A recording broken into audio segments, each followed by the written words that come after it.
One of numerous randomized controlled trials found that a meditation program for young adults reduced their blood pressure and feelings of psychological distress and helped them cope more constructively. 136 By calming the mind and body, meditation reduces a person's impulse, when provoked, to retaliate aggressively. 137 Final thoughts on the nature of human nature. At the start of this chapter, I noted how philosophers and scientists have debated whether human beings are naturally aggressive or naturally kind. Following the brilliant discoveries of Charles Darwin and the rise of evolutionary approaches to understanding behavior, the pendulum swung to the naturally aggressive side. The reasoning was that aggression, between individuals and between groups, is useful and necessary for survival, because dominating and hurting others is an efficient way for people to secure resources and sexual partners. The zoologist Konrad Lorenz 138 argued that aggression is an essential part of the life-preserving organization of instincts. But other scientists were skeptical. The anthropologist Ashley Montagu 139 maintained that an oversimplification and a misinterpretation of evolutionary theory had provided the average person with the mistaken idea that conflict is common because it is necessary, a law of nature. Montagu saw this view as a convenient excuse that wealthy industrialists could use to justify their exploitation of workers. Life is a struggle, after all, so it is natural for the strongest and most aggressive to survive. The danger, Montagu said, is that this kind of reasoning can become self-fulfilling and can lead us to ignore or downplay the obvious survival value of non-aggressive and non-competitive behavior. More than 100 years ago, the Russian scientist and social reformer Peter Kropotkin 140, a prince who had been born into an aristocratic family, concluded that cooperation and mutual aid have great survival value for most forms of life. We had to learn to cooperate to live in groups, he wrote, and like many social animals, we evolved pro-social tendencies alongside our aggressive ones. Kropotkin's ideas were largely ignored, perhaps because they did not fit the temper of the times or the needs of those who were profiting from the Industrial Revolution. But he was proved right.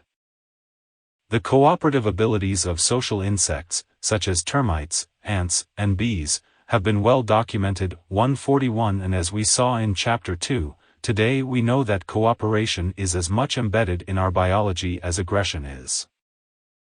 Yet the belief that aggression is adaptive and beneficial remains embedded in our very language and approaches to solving problems, and blinds us to cooperative alternatives.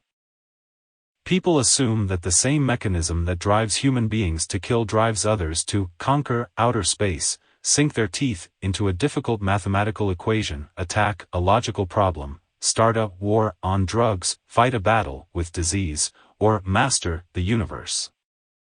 But this reasoning is based on an exaggerated definition of aggression. To equate high achievement and advancement with hostility and aggression is to confuse the issue. A problem or skill can be mastered without harming other people or even without attempting to conquer them. And metaphors that turn the effort to find cures for terrible diseases and solutions to entrenched social problems into wars end up defining the problem the wrong way, and thereby limit our ability to solve it. This is a difficult distinction for us to grasp because we Americans have been trained to equate success with victory, to equate doing well with beating someone. As a culture, we thrive on competition, we reward winners and are disdainful of losers. For 2 centuries, our educational system has been based on competitiveness. With few exceptions, most schools do not teach our kids to love learning, we teach them to strive for high grades and great scores on the SAT. 142 When sportswriter Grantland Rice said, "It's not whether you win or lose, it's how you play the game," he certainly was not describing the dominant theme in American life. He was expressing a hope that we might somehow rid ourselves of our morbid preoccupation with winning at all costs and focus instead on playing with dignity, competence, and generosity of spirit. From the Little League ballplayer who bursts into tears after his team is defeated to the college students in the football stadium chanting, "We're number one," from former President Lyndon Johnson, whose judgment during the Vietnam War was almost certainly distorted by his desire not to be the first American president to lose a war. To the third grader who envies and despises her classmate for a superior performance on an arithmetic test, we manifest a staggering cultural obsession with victory. Vince Lombardi, the legendary coach of the Green Bay Packers, summed it up when he said, "Winning isn't everything, it's the only thing." This philosophy implies that the goal of victory justifies whatever means we use to win, even if it's only a football game. Which, after all, was first conceived as a recreational activity. To be sure, competition and aggression are adaptive, for some groups, under some conditions.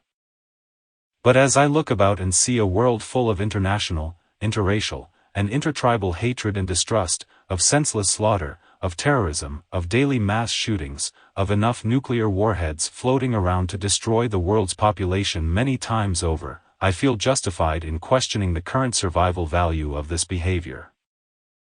Anthropologist Loren Eiseley 143 paid tribute to our ancient ancestors but warned against imitating them when he wrote, "The need is now for a gentler, a more tolerant people than those who won for us against the ice, the tiger, and the bear."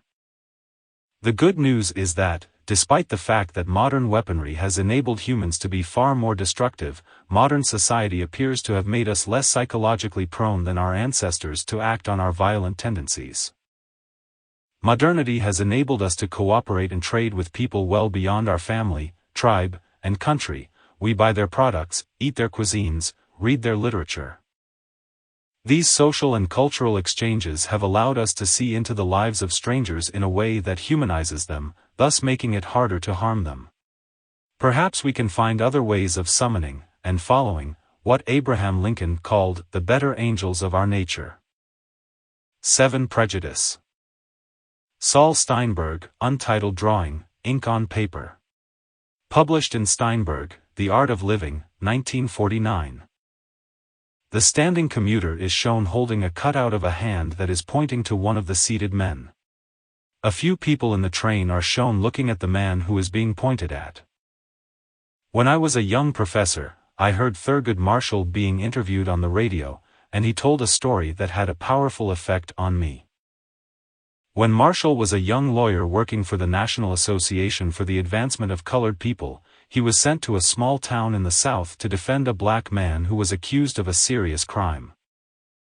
When he arrived, he was shocked and dismayed to learn that the defendant was already dead, lynched by an angry white mob. With a heavy heart, Marshall returned to the railroad station to wait for a train back to New York. While waiting, he realized he was hungry and noticed a small food stand on the platform. Walking toward the stand, he debated whether to go right up to the front and order a sandwich or to go around to the back of the stand. But before he reached the stand, he was approached by a large, heavy-set white man who looked at him suspiciously. Marshall took him to be a lawman of some sort because he walked with an air of authority and had a bulge in his pants pocket that could only have been made by a handgun. "Hey, boy," the man shouted at Marshall.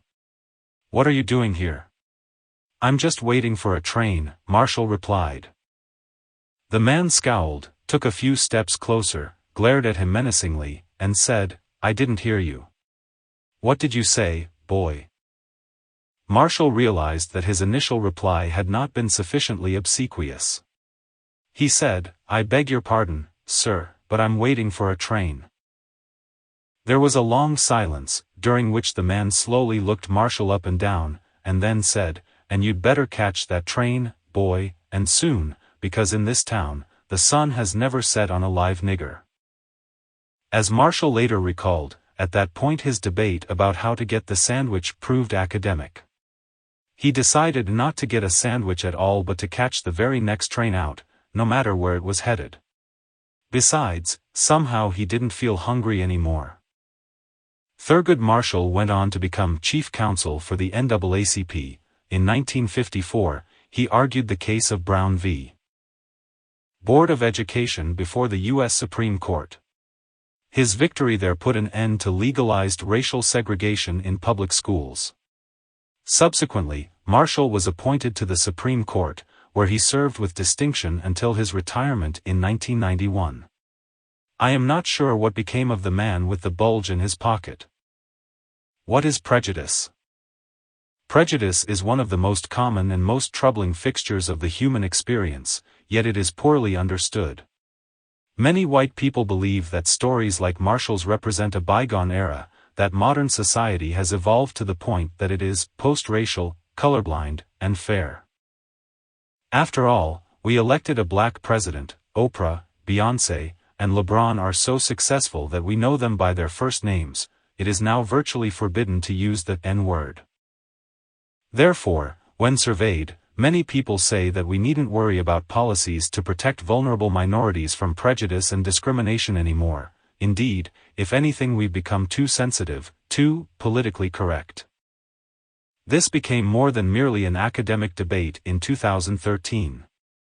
That year, the discrimination is over argument was key when the Supreme Court struck down vital protections in the Voting Rights Act of 1964, which had made it illegal for states to prevent African Americans from voting. Undoubtedly, we have much progress to celebrate. Barack Obama's election was unimaginable in Thurgood Marshall's time, when people of color and women were confined to subservient roles and interracial marriages were forbidden by law, when gay men and lesbians were considered perverted or mentally ill and could be jailed in some states, and when lynching was still used in southern states to terrorize black people. Surveys conducted during the 1960s found that whites actively wanted to maximize their distance from African Americans. Nearly 80% said they would move out of their neighborhood if a black family moved in. Today, 84% of whites are comfortable with interracial marriage, and the numbers of interracial couples are steadily rising. Still, despite this progress, no social psychologist believes that human beings can be post-racial or simply shed their biases like overcoats.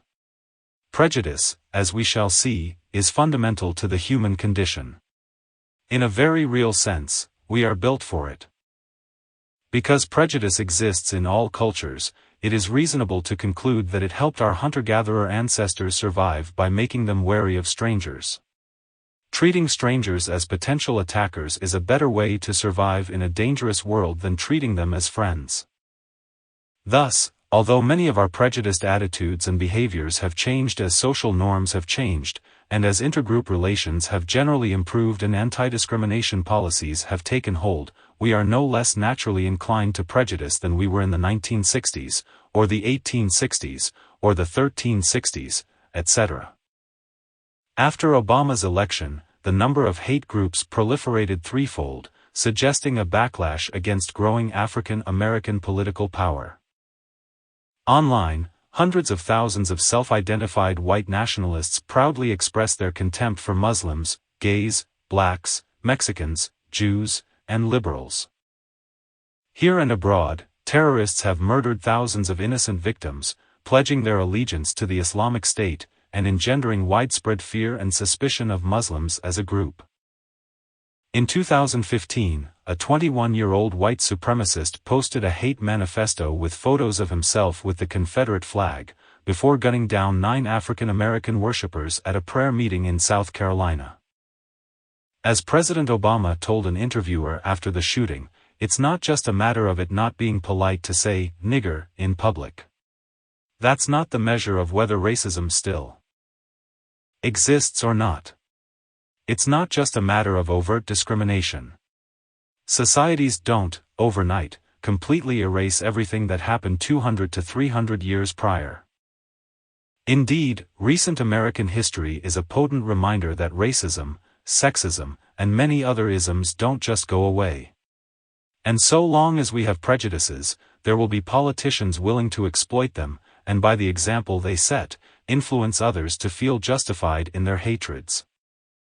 Donald Trump's campaign and presidency have been marked by a number of overtly hostile slurs against women, Muslims, Hispanics, and people with disabilities. He explained his remarks thus: "I don't, frankly, have time for total political correctness. And to be honest with you, this country doesn't have time either." The country apparently was listening. Here's just a sample of American prejudices that made the news in the months following the election. In February 2017, Diane Sue, a UCLA law student, reserved a cabin on Airbnb for a much-needed vacation with friends. Driving to the cabin during a severe snowstorm, she received a last-minute text from the owner of the cabin, canceling her reservation. When Sue complained and texted screenshots of the rental agreement, her host replied, "I wouldn't rent to you if you were the last person on earth." One word says it all: Asian.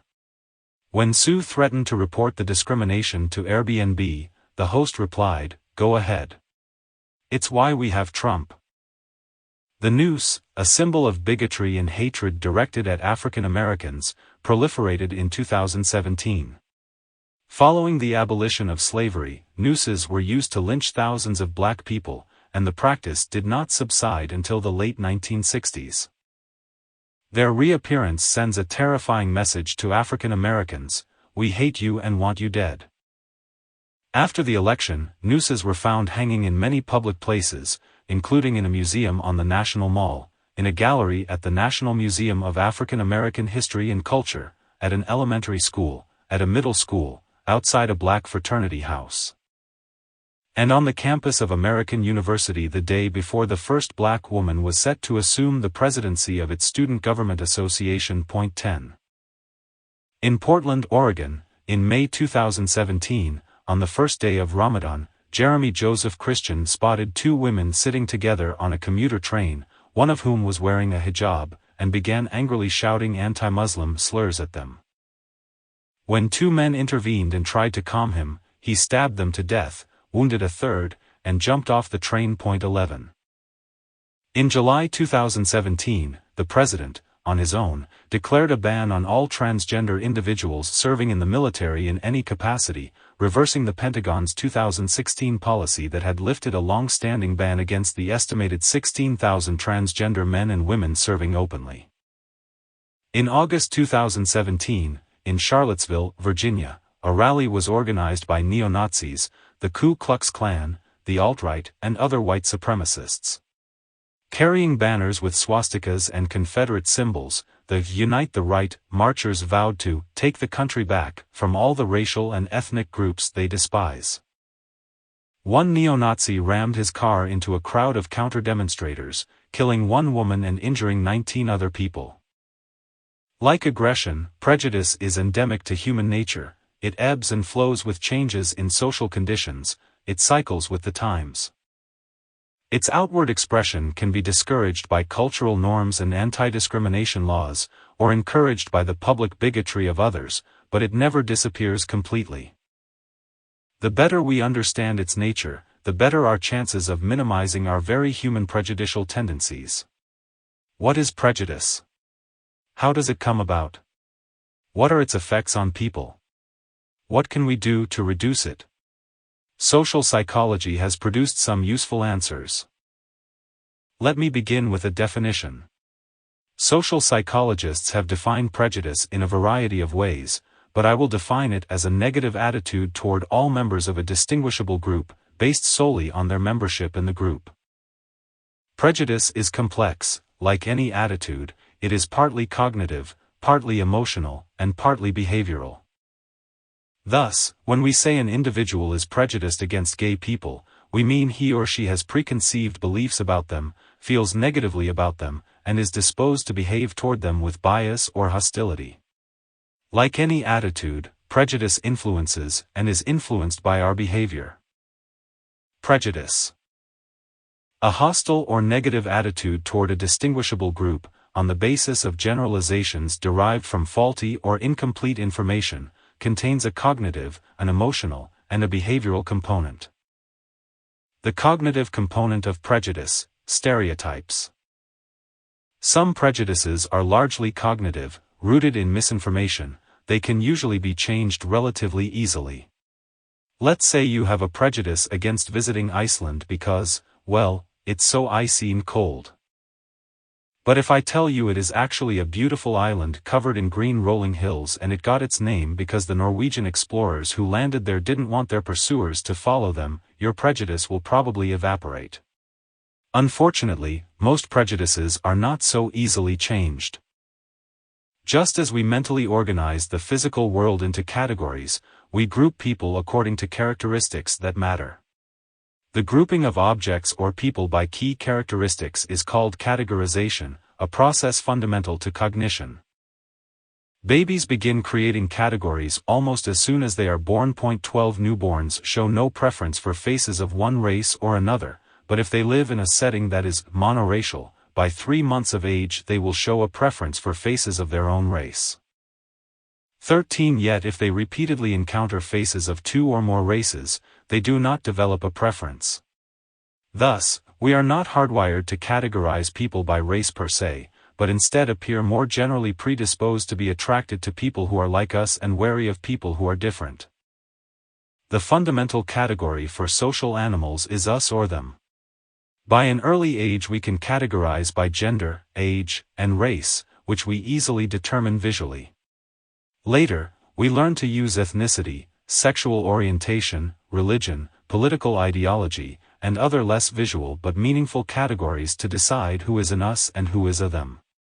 Categorization does not automatically generate prejudice, but it can be the first step. Once we divide the world into categories, we often apply labels to them that sum up the essence of the group, a stereotype. A stereotype reflects the belief that a particular attribute is characteristic of the group as a whole, regardless of the actual variation among the group's members. Walter Lippmann, the distinguished journalist who was the first to use the term, described the difference between reality, the world out there, and the little pictures in our heads. 14 To stereotype is to allow those little pictures to dominate our thinking, generating expectations and shaping the narratives we construct about people and their behavior. Consider the images brought to mind by the terms high school cheerleader, computer expert, black musician, or terrorist. Pretty easy, right? We all walk around with images of various types of people in our heads.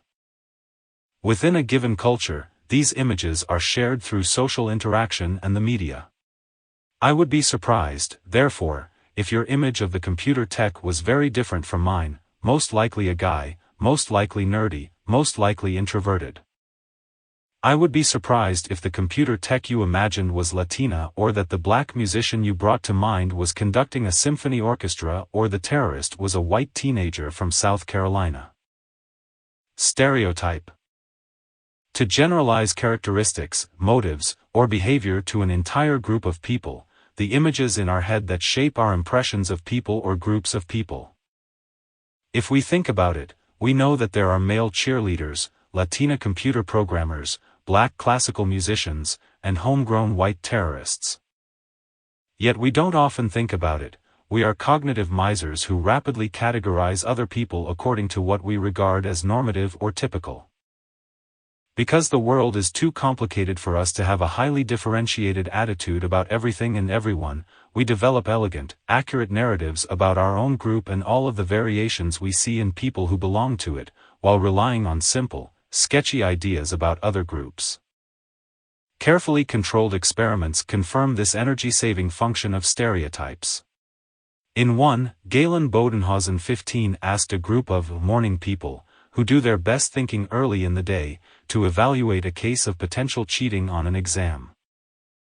Participants were more likely to say the cheater was guilty if he was identified as an athlete, but primarily if they were tested at night, when they were not mentally fresh. Night people showed the opposite effect, resorting to the athletes are bad student stereotype more in the morning. Contrary to conventional wisdom, stereotypes are often accurate, and as such can be an adaptive, shorthand way of dealing with complexity. 16 Indeed, as Lee Jussim and his colleagues have shown, 17 The accuracy of stereotypes turns out to be among the strongest and most reliable findings in social psychology, despite the frequent assumption that they always lead us astray. And this makes sense. If stereotyping consistently led us to error, why would it have survived as a central feature of cognitive functioning? Many stereotypes capture reality well enough to be helpful and adaptive, to keep us out of trouble. For example, by far most of the violence in the world is perpetrated by young men. So if you happen to be walking alone in a dark alley late at night and hear footsteps behind you, it's perfectly reasonable to be more frightened if the footsteps belong to a young man rather than an old man or a woman. Likewise, certain groups tend to do better than others in school, and if we use ethnic stereotypes to predict which groups do better on average, we'll generally predict correctly. Nonetheless, such predictions, although accurate, may be woefully incomplete because they say nothing about the underlying reasons for the observed differences. If your ethnic stereotypes lead you to predict that Asian students are likely to do better than Latino students on the math section of the SAT, you'd likely be right. As a group, Asian students do tend to score higher than Latinos on math tests. But if your stereotype leads you to believe that these scores reflect immutable, genetic differences in intelligence or math skills, you would be mistaken. Point 18. Moreover, stereotypes can lead us astray when we apply them to an individual group member, and this can be unfair and potentially harmful, even if the stereotype is positive. Asian Americans are often considered a model minority, a culture of people who are hardworking, ambitious, intelligent, and excellent in math. But what happens when a particular Asian student dislikes math or needs some help in passing the course? 19. One of Joshua's students confessed that as a Chinese male who hates math, he has suffered numerous episodes of shame, embarrassment, and feeling extra stupid, thanks to other people's expectations of his natural math superiority. Teachers frequently assumed he was bored or lazy. Classmates, during tests in math or science, would try to sit close to copy his answers, much to their eventual chagrin. Another Chinese student said, "People look at me as though I don't have difficulty in school, like I'm some kind of robot without feelings or problems. Like I don't feel pain. It's incredibly lonely." Thus, even generally benign or flattering stereotypes can sometimes be misleading because no stereotype is characteristic of every group member. Experiments show that once we have clear and specific information about a given individual, we readily abandon stereotypes as guides to what that individual is like. 20. Once we learn that our Chinese friend hates math and isn't good at it, we don't need the good at math stereotype when thinking about him. Human beings are motivated, after all, to understand people, and information specific to an individual is often more valuable than a stereotype for navigating our interactions with a category. In cases where we know little about a person, a stereotype about their group can influence our judgments and assessments of their character or behavior, and to the extent that the stereotype is inaccurate for a particular group member, that will cause misunderstandings and trouble for both parties. That is why, despite the general accuracy and utility of stereotypes, social psychologists have focused more attention on the dark side of stereotyping, cases where stereotypes distort reality, justify discrimination, generate conflict, or inflame prejudices, as when one ethnic group considers another to be lazy or violent. Further, by lumping all Anglos, or Asians, or Hispanics, or Black people together in one category, people often accidentally make another set of mistakes. There are 20 Spanish-speaking countries, each with its own culture, identity, and points of pride, but people in America who come from Spain, Puerto Rico, Peru, Cuba, or the Dominican Republic are typically assumed to be Mexican. Thus, in the eyes of others, seemingly benign or even positive stereotypes can rob us of our individuality, culture, and humanity. Laboratory experiments show how embedded stereotyping can be. In one experiment, Jeff Stone and his colleagues 21 had college students listen to a 20-minute audio tape of a college basketball game. They were asked to focus on one of the players, given the name Mark Flick, and were allowed to look at a folder containing information about him, including a photograph. Half of the participants saw a photo of an African American male, the others saw a photo of a white male. After listening to the game, the students rated Flick's performance. Their ratings reflected the prevailing stereotypes. Students who believed Flick was African American rated him as having more natural athletic ability and as having played a better game than did those who thought he was white. Those who thought he was white rated him as having greater hustle and greater basketball smarts. Stereotypes affect us even if the stereotype we are relying on is about our own group. Burt Duncan 22 showed people a film of a black man and a white man in an argument. At one point in the film, one of the men shoves the other. Duncan found that people interpreted the shove differently depending on who did the shoving. If the black man shoved the white man, they were more likely to see it as aggression. If the white man shoved the black man, they were more likely to interpret the shove as playful. This bias, seeing the same gesture as more violent when it comes from a black man, showed up even when the people interpreting the film were themselves black. Stereotypes, sexism, and gender. Everyone holds stereotypes of women and men, some positive, some negative. Women are assumed to be more empathic and talkative, men to be more competent and aggressive. Point 23. But gender stereotypes, like all stereotypes, exaggerate differences between two groups and tend to overlook differences in personality traits and abilities within each group. 24. Are women really more empathic than men? Which women? Empathic toward whom? Women don't feel more empathic toward their perceived enemies than men do, and men can feel just as empathic toward an injured child. When women's and men's actual behavior is observed systematically under a variety of conditions, the sexes do not differ in their ability to both feel and express empathy for others. Point 25. Or consider the pop psych stereotype that women are more talkative than men. James Pennebaker and his colleagues wired up a sample of men and women with voice recorders that tracked their conversations while they went about their daily lives. Both sexes used about 16,000 words per day on average. Obviously, some people do talk more than others, but there is no overall gender difference. The girls talk more stereotype is simply false. Point 26. Even positive stereotypes of women can be demeaning and have negative consequences. In research involving 15,000 men and women in 19 nations, Peter Glick and Susan Fisk 27 have found that, around the world, sexism takes two basic forms, which they call hostile sexism and benevolent sexism. Hostile sexists hold negative stereotypes of women. Women are inferior to men because they are inherently less intelligent, less competent, less brave, less capable of math and science, and so on. Benevolent sexists hold positive stereotypes of women. Women are kinder than men, more empathic, more nurturing.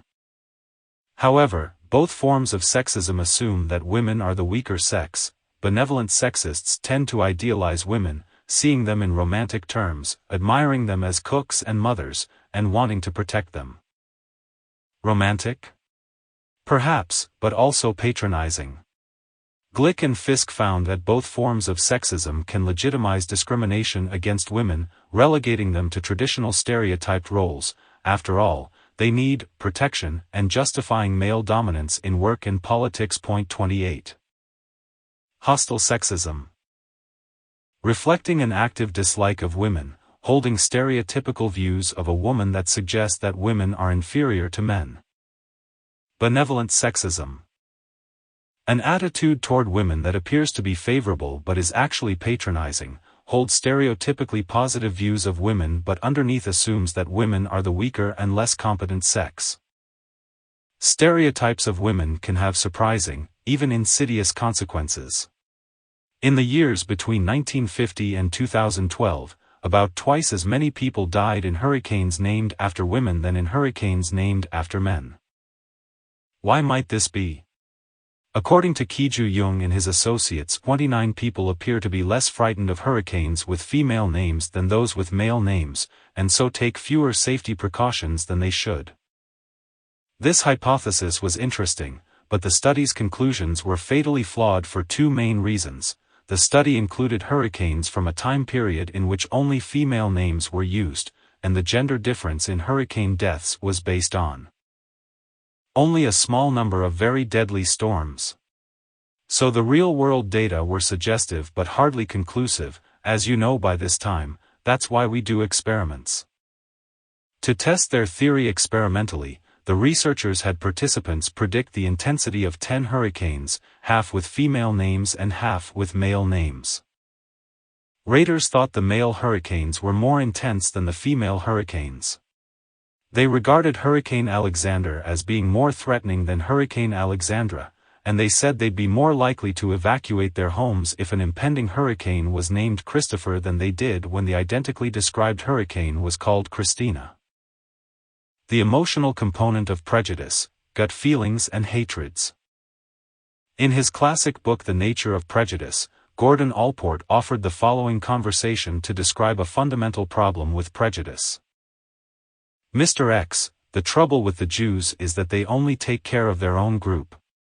Mr. Y, but the record of the Community Chest campaign shows that they gave more generously, in proportion to their numbers, to the general charities of the community, than did non-Jews. Mr. X, that shows they are always trying to buy favor and intrude into Christian affairs. They think of nothing but money, that is why there are so many Jewish bankers. Mr. Y, but a recent study shows that the percentage of Jews in the banking business is negligible, far smaller than the percentage of non-Jews. Mr. X, that's just it, they don't go in for respectable business, they are only in the movie business or run nightclubs. 30. In effect, the prejudiced Mr. X is saying, don't trouble me with facts, my mind is made up. He makes no attempt to dispute the data presented by Mr. Y. He either distorts the facts to make them support his hatred of Jews or he ignores them, and turns to a new line of attack. A deeply prejudiced person is virtually immune to information at variance with his or her cherished stereotypes. Famed jurist Oliver Wendell Holmes Jr. once compared the mind of a bigot to the pupil of an eye, the more light you pour on it, the more it contracts. 31. Why is this so? The second component of prejudice is emotional, rooted in gut feelings that resist rational argument. As Allport put it, defeated intellectually, prejudice lingers emotionally. This is the reason that trying to talk people out of their prejudices tends to be futile. Such beliefs are rarely grounded in logic, so they will seldom yield to it. In fact, the emotional roots of prejudice often result in stereotypes and attributions that are mutually contradictory. For example, in Nazi Germany and Argentina, Jews were persecuted for being communists, whereas in the communist Soviet Union, they were considered greedy, anti-communist capitalists. Their persecutors hated them for being too secular but also for being too mystical, for being weak and ineffectual and for being powerful enough to dominate the world. 32 The gut feelings of prejudice drive the boat, logical reasons follow in its wake to rationalize them. In other words, people didn't decide to hate and attack Jews because they were communists, they called Jews communists because they hated them. Stereotypes can thus be seen as having two distinct purposes. They provide energy-saving informational shortcuts and after-the-fact rationalizations for prejudiced feelings. 33. Social neuroscientists investigate which parts of the brain might be involved in forming stereotypes, holding prejudiced beliefs, and feeling disgust, anger, or anxiety about an ethnic or stigmatized group. 34 In a series of studies led by Elizabeth Phelps and her colleagues, 35 African Americans and whites were shown pictures of black people and white people while their brains were scanned. They found elevated activity in the amygdala when they saw pictures of the out-group member, but little response when people saw pictures of members of their own group. These differences arouse a sense of concern or danger, which our conscious minds will then work to evaluate or rationalize. However, studies like these do not mean these participants were prejudiced toward members of the other group or that the amygdala is a prejudice center of the brain. In a similar experiment, when participants were registering the faces as individuals or as part of a simple visual test rather than as members of the category blacks, their amygdalas showed no increased activation. The brain may be designed to register differences, it appears, but any negative associations with those differences depend on context and learning. 36. All of us have some degree of prejudice, whether it is against an ethnic, national, or racial group, against people with different sexual orientations from ours, against specific areas of the country as places to live, or even against certain kinds of food. In this culture, most of us don't eat insects and probably find the idea rather disgusting. Suppose Mr. Y were to tell you that caterpillars or earwigs were a great source of protein and, when perfectly prepared, extremely tasty. Would you rush home and fry up a batch? Doubtful. Like Mr. X, your gut response to eating insects would probably motivate you to find some other reason for your prejudice, such as the fact that insects are ugly. After all, in our culture, we eat only aesthetically beautiful creatures, like lobsters. The behavioral component of prejudice, discrimination. Prejudice often leads to discrimination, unfair treatment of members of a stigmatized group. Although most forms of explicit discrimination in schools and the workplace are now illegal in America, prejudice can nonetheless express itself behaviorally in subtle but significant ways. All kinds of people have been the targets of discrimination: short men, old people, disabled people, and fat people. Despite the fact that nearly 40% of the American population qualifies as obese, 37 heavy people are often targets of jokes, harassment, and humiliation. They are less likely than slender people to be hired and promoted, and they are less likely to receive appropriate medical treatment from their physicians. Weight discrimination is said to be one of the few remaining, acceptable, prejudices, probably because obesity is considered, usually mistakenly, to be under a person's control. 38. Discrimination. Unfair treatment of members of a stigmatized group. Even when discrimination against a group becomes illegal, it may continue in other forms. In 2015, the Supreme Court issued a decision allowing same-sex marriage, which represented a remarkable advance in the LGBTQ movement's quest for full acceptance. Nonetheless, gay men, lesbians, and trans people are still victimized by prejudice and discrimination. In a survey conducted in 2016, gay and lesbian high school students were about 3 times as likely as heterosexual students to report being raped or otherwise victimized while on a date. More than a third reported having been bullied at school, 40% had seriously considered suicide, and 29% had attempted it in the year the survey was taken. 39. Racial and ethnic discrimination. Since the earliest days of the United States, racial discrimination has plagued the nation. As I said, though the situation has greatly improved in many ways, discrimination persists, often in non-obvious ways. In schools, black children are suspended at nearly 3 times the rate of white children, even in preschool, but not because they are behaving more aggressively or disruptively. 40. The acts that get black students suspended tend to be substantially less severe and more vague than those of white students. For example, whereas both black and white students are more likely to be disciplined for concrete offenses like smoking, leaving school without permission, using obscene language, and vandalizing property, black students are more likely to get in trouble for such subjective offenses as being disrespectful, making excessive noise, having a threatening attitude, and loitering. 41. Teachers often call upon their negative stereotypes of black children to decide that their students' ambiguous behavior is worse than it is. In one experiment, the researchers showed teachers a video of 4 young students at play, a black boy and girl and a white boy and girl.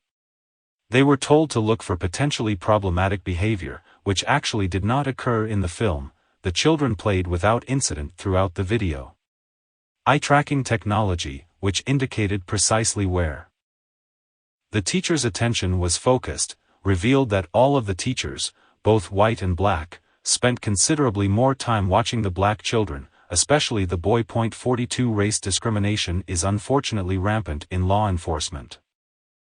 African Americans are much more likely than whites to be arrested, convicted, and incarcerated for the same crime. Thus, possession of crack cocaine, which is more available in African American communities, carries more severe penalties than the possession of powder cocaine, which is more available in white communities, though both are the same chemical. 43. White people abuse drugs with far greater frequency than their minority counterparts, but are arrested, prosecuted, and punished far less frequently. 44. Of the roughly 1.4 million American men in prison, 40% are black and 30% are Hispanic. Indeed, in her book The New Jim Crow, Mass Incarceration in the Age of Colorblindness, law professor Michelle Alexander reports that more black men are behind bars or under the watch of the criminal justice system today than were enslaved in 1850.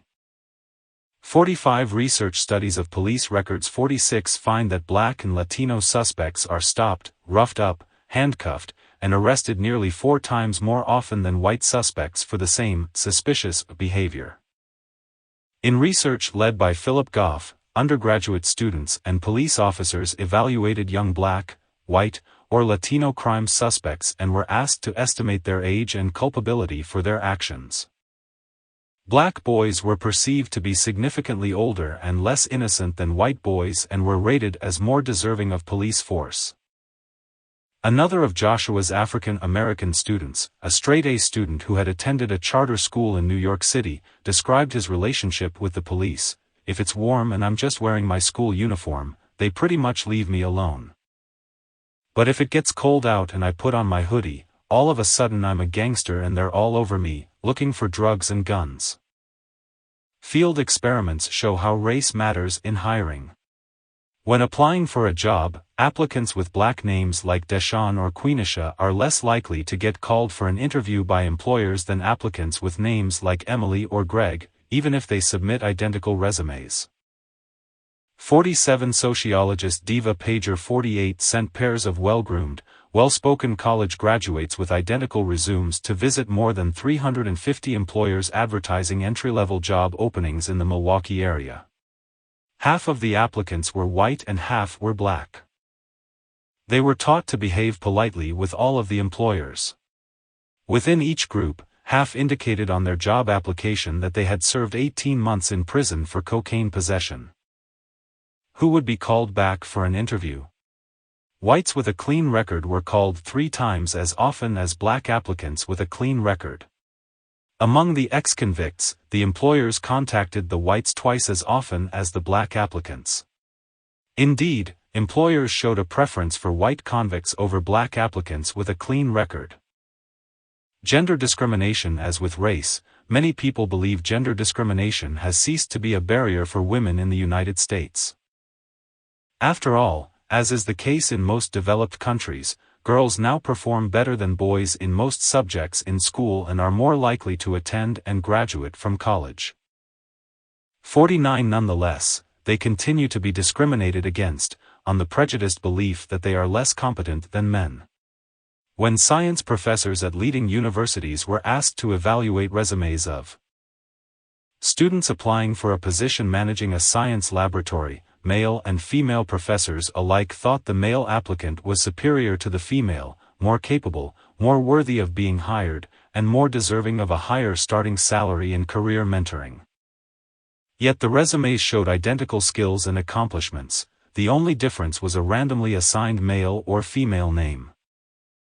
In 1963, Congress passed the Equal Pay Act, requiring that men and women in the same workplace be given equal pay for equal work.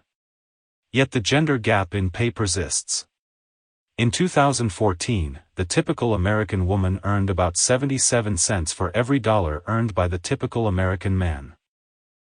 The pay gap is even greater for African American and Latino women, with African American women earning 64 cents and Latino women earning 56 cents for every dollar earned by a white man. 50 Even after factoring in the kind of work people do, or qualifications such as education and experience, the pay gap remains 51. One way to evaluate the effect of bias in hiring practices is to see what happens when people can apply or audition for a job without revealing their race or gender. In 1970, women made up only 5% of the musicians in our best orchestras. Symphony orchestras were boys' clubs run by male directors and committees. Anyone attending the symphony in those days would have the grounds for believing that more men played in orchestras because men were better musicians. When symphony orchestras began conducting auditions with the use of a screen, so that the conductor was blind to the identity of the auditioning musicians, the number of women hired by major symphony orchestras shot up. Today, in large part because of blind auditions, most symphony orchestras are evenly divided between male and female musicians. 52. Identifying unconscious prejudices. In the past, people felt more comfortable wearing their prejudices on their sleeves, and in the 1960s and 1970s social psychologists could simply ask people how they felt about members of various groups, and they told you, all too frankly, how much they disliked those people. With the rise of civil rights movements, it became increasingly taboo for people to express overt prejudice, in word or deed. They could lose their jobs as well as their friends. Although many people now feel that they have permission to be politically incorrect about their prejudices, social scientists believe that a significant number of people continue to be prejudiced but are concealing it, even from themselves. Measuring implicit bias is a method that allegedly detects prejudices that people don't know they have has garnered worldwide attention. The implicit association test, developed by Mazrin Banaji and Anthony Greenwald, measures the speed of people's positive and negative associations to a target group. 53 Here's how it works. You sit at a console and are shown a series of faces you must sort as quickly as you can, pressing a left key for a black face, say, and a right key for a white face. Now you have to do the same for a series of positive or negative words. Press the left key for positive words and the right key for negative words. Once you've mastered these sorting tasks, the faces and words are combined. Now, as quickly as possible, you must press the left key when you see a black face or a positive word and the right key when you see a white face or a negative word. You are given a rapid set of combinations: black plus triumph, black plus poison, white plus peace, white plus hatred, etc. The pairings get harder as you go along. Implicit association test measures the speed of people's positive and negative associations to a target group repeatedly. Studies find that people respond more quickly when white faces are paired with positive words and when black faces are paired with negative words. That speed difference is said to be a measure of their implicit attitudes toward African Americans because it's harder for their unconscious minds to link African Americans with positive words. Versions of the IAT have been administered using many target groups, including people who are young or old, male or female, Asian or white, disabled or not, gay or straight, fat or thin. More than 15 million people of all ages and walks of life, all over the world, have taken the test online, in school, or in their workplaces, and most learn that they hold implicit prejudices. 54. Banaji and Greenwald 55 report that people are often surprised and alarmed to be told they have prejudices they are unaware of. Banaji herself, a woman of color who was born and raised in India, says that she failed the racial IAT, revealing anti-black associations that she consciously repudiates. One gay activist they describe was stunned to learn that her own mind contained stronger gay equals bad associations than gay equals good associations. Young people have faster reaction times to old plus bad than to old plus good, but the great majority of old people do also. And writer Malcolm Gladwell, who is biracial, likewise was shocked by his responses on the IAT. The researchers quoted from his interview with Oprah Winfrey, "The person in my life who I love more than almost anyone else is black, and here I was taking a test, which said, frankly, I wasn't too crazy about black people, you know?" Not so fast, Malcolm. The IAT could mean you are prejudiced, but it might not. Psychological scientists have debated the ambiguity surrounding interpretations of the test. If Gladwell's response to black plus good is a few milliseconds slower than to black plus bad, that could mean that he holds an unconscious bias. But it could also mean that the IAT is not always measuring what it says it is measuring. 56 Some researchers think it simply captures a cultural association or stereotype, in the same way that people would be quicker to pair bread plus butter than bread plus avocado.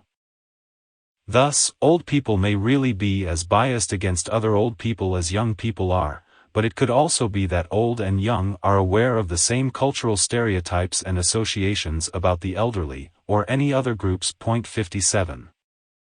One way to judge the IAT's validity is to see if a high score predicts actual behavior toward old people, fat people, African Americans, or any other group. The study's originators maintain that the higher a person's IAT score, the more likely he or she is to discriminate against the target in some way. For example, one study found that whites who reveal racial bias on the IAT tend to find black people less trustworthy 58, and another found that whites with high scores don't communicate as warmly with blacks in professional settings as they would with whites. 59 overall, however, the evidence linking IAT scores with overt behavior is weak. That means that if any given individual were to take the IAT and get a high score, it doesn't necessarily mean that person is prejudiced. It doesn't even mean the individual would get the same score a few weeks later. 60. Moreover, when Adam Hahn and his colleagues 61 directly asked people to predict their responses toward 5 different groups on the IAT, they found that people were surprisingly accurate, regardless of whether they were told that implicit attitudes are true prejudices or culturally learned associations. The researchers concluded that the findings cast doubt on the belief that attitudes or evaluations measured by the IAT necessarily reflect unconscious attitudes. Implicit bias and behavior. Although it is unclear whether the IAT is really measuring unconscious prejudices, I am convinced that Banerjee and Greenwald are trying to get at something important. We do know that many people who genuinely regard themselves as being unprejudiced will, under certain conditions, behave in a prejudiced way. 62 When such individuals interact with people for whom they have implicit negative feelings, they may be uncomfortable, expressing that discomfort in subtle ways that the recipient feels but can't quite identify. One condition under which people are more likely to reveal their prejudices is mental fatigue, when they are tired, drunk, distracted, frightened, angered, or doing anything that depletes or distracts their cognitive resources. Under such circumstances, people tend to fall back on their stereotypes, even if they are highly motivated to get things right. For example, people are more likely to reveal their biases when they are angry. In one experiment, 63 white students were told they would be inflicting electric shock on another student, the learner, whom they were told was either white or African American, as part of an apparent study of biofeedback. The students initially gave a lower intensity of shock to black learners than to white ones, reflecting a desire, perhaps, to demonstrate to the experimenter that they were not prejudiced. The students then overheard the learner making derogatory comments about them, which naturally made them angry. Now, given another opportunity to inflict electric shock, the students who were working with a black learner administered higher levels of shock than did students who worked with a white learner. The same pattern appears in studies of how English-speaking Canadians behave toward French-speaking Canadians, straights toward gays, non-Jewish students toward Jews, and men toward women. 64. Christian Crandall and Amy Eshelman 65 suggest that precisely because suppressing prejudices takes effort, people may be particularly attracted to information that justifies their negative feeling and allows them to express it. A valid justification for disliking a group enables us to express prejudice without feeling like bigots, thus avoiding the cognitive dissonance that would be created by, "I'm a fair, just, unprejudiced person," and, "but I really dislike those people." David Fry and Samuel Gartner 66 demonstrated this conflict by studying the conditions under which whites would be likely to offer help to a black person in need. In their study, they found that white participants were just as willing to help a black student as a white student, but only when the person needing help had demonstrated sufficient effort. When white students were led to believe that the student had not worked hard enough at the task, they were more likely to refuse a black student's request for help than a white student's. They felt justified in withholding help, and the person asking confirmed their stereotype of being lazy, and therefore undeserving. Another key factor in justifying our biases is whether we believe an individual has control over his or her situation. I suggested earlier that anti-fat prejudice was the last, acceptable, form of prejudice, because most people believe that fat people can control their weight. Another way of saying acceptable is easily rationalized.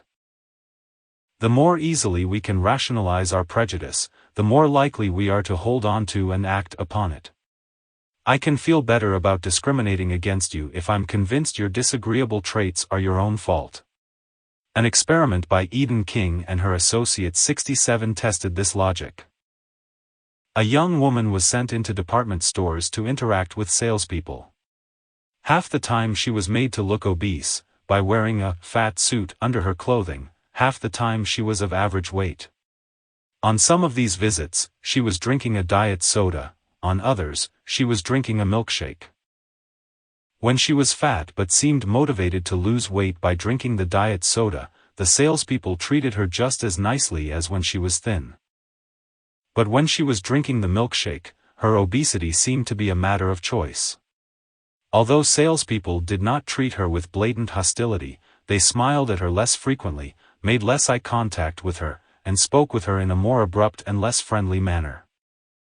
Causes of prejudice. What factors give rise to prejudice?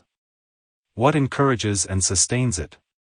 We have seen repeatedly in this book that, as tribal animals, we are inclined to see the world in us, them terms. In Chapter 2, I discussed us, them thinking at length, showing how easy it is to create an us over trivial matters in the laboratory and at sports events, as well as over major group differences of religion, nationality, and other deeper aspects of our social identities. Once a person differentiates between us and them, the stage is set for stereotyping, prejudice, discrimination, and the rationalizing that follows. That group protective mechanism and the resulting in-group bias is a biological survival mechanism inducing us to favor our own kin and tribe, and to be wary of outsiders. Because of geographical barriers, it is almost certain that our ancient ancestors never saw strangers of another race, which is why we did not evolve to be racist, but to be otherist. In-group bias. When we favor our own group over another. Regardless of any evolved predispositions, however, social psychologists know that the specific content of prejudice must be learned, through the institutions that set norms of attitudes and behavior, through imitating and conforming to the attitudes and behavior of others, and through the ways in which we construct our own psychological reality. In this section, I will look at 4 basic social psychological causes of prejudice: economic and political competition or conflict, displaced aggression, maintenance of status or self-image, and conformity to existing social norms.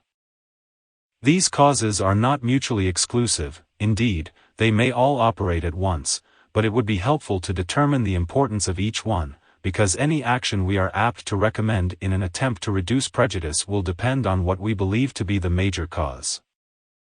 One of the reasons I was first drawn to social psychology is that it is a field that studies change and progress. If I believed that prejudice is largely a result of ingrained personality traits, I might throw my hands up in despair and conclude that, in the absence of deep psychotherapy, the majority of prejudiced people will always be prejudiced. This would lead me to scoff at attempts to reduce prejudice by reducing competitiveness or by attempting to counteract the pressures of conformity. Let us take a close look at each of the 4 causes. Economic and political competition. Prejudice often results from economic and political forces. According to this view, given that resources are limited, the dominant group might attempt to exploit a minority group to gain some material advantage.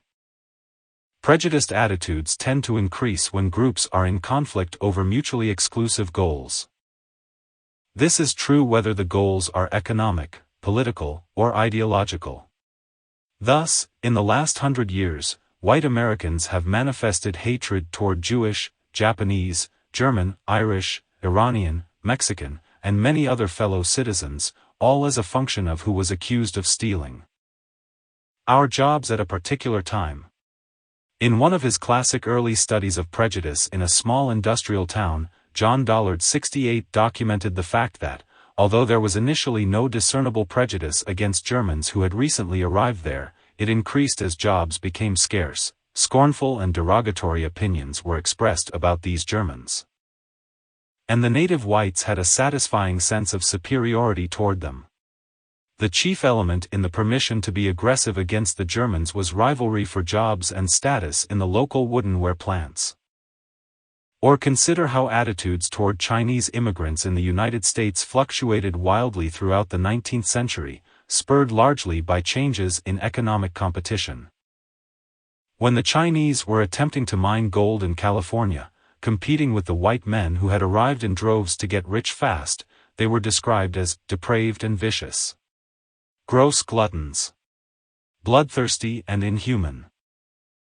69 However, just a decade later, when they were willing to accept dangerous and arduous work building the Transcontinental Railroad, work that white Americans were unwilling to undertake, they were generally regarded as sober, industrious, and law-abiding. Indeed, Charles Crocker, one of the Western Railroad tycoons, wrote, "They are equal to the best white men. They are very trusty, very intelligent, and they live up to their contracts." After the completion of the railroad, however, jobs became scarcer. When the Civil War ended, there was an influx of former soldiers into an already tight job market. This was immediately followed by a sharp increase in negative attitudes toward the Chinese. The stereotype changed again to criminal, conniving, crafty, and stupid. These data suggest that competition and conflict breed prejudice. In a survey conducted in the 1970s, most anti-black prejudice was found in groups that were just one rung above black people socioeconomically. And this tendency was most pronounced in situations in which whites and blacks were in close competition for jobs. 70 Today, negative feelings toward Mexicans, and others wrongly thought to be competing for white Americans' jobs, are on the rise. However, there is some ambiguity in interpreting the data because, in some instances, the variable of competition is intertwined with other factors, such as education level, family background, literacy levels, and job skills. To determine whether competition itself causes prejudice, an experiment is needed. Such an experiment was conducted by Muzaffar Sharif and his colleagues 71 in the natural environment of a Boy Scout camp called Robbers Cave. Healthy, well-adjusted 12-year-old boys were randomly assigned to one of two groups, the Eagles or the Rattlers. Within each group, the youngsters were taught to cooperate through activities that made the members of each group highly interdependent, building a diving board for the swimming facility, preparing group meals, building a rope bridge, and so on. After a strong feeling of cohesiveness developed within each of the two groups, the stage was set for an us versus them conflict. The researchers arranged a series of competitions. Games of football, baseball, and tug-of-war, and awarded prizes to the winning team. This setup produced hostility and ill will between teams during the games. In addition, the investigators devised rather diabolical situations for putting the groups into conflict. In one, the investigators arranged a camp party so that the Eagles were allowed to arrive a good deal earlier than the Rattlers. The refreshments consisted of two vastly different kinds of food.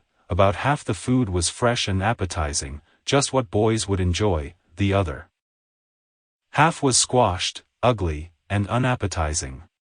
Perhaps because of the general competitiveness that already existed, the early arrivers confiscated most of the appealing refreshments, leaving the less appetizing food for their adversaries.